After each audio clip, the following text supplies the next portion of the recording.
Hey, people of planet Earth, Hydrogen here. Today I will be showing you, yes you, how to make a black hole.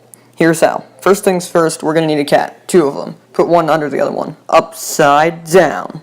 You may be wondering why, but I'll explain that later. Just trust me, it'll all work, okay? Okay. We all know the cats always land on their feet, and if you disagree, then you are wrong and I'll fight you, no exceptions. So what would happen if you got a cat and put it under another one? Well, it would float, and if you spun it, then black hole. So I'm going to be using an incredibly accurate simulation of real life called Scribblenauts Unlimited. So let's see if this will work.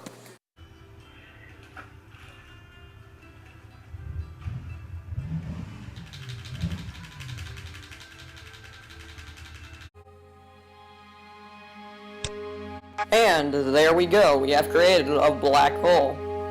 Pretty cool, huh?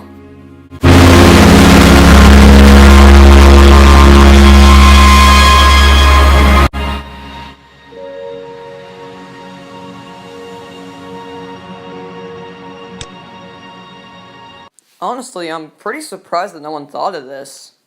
Wait, wasn't there someone who did? Oh, no, we're not going there. No.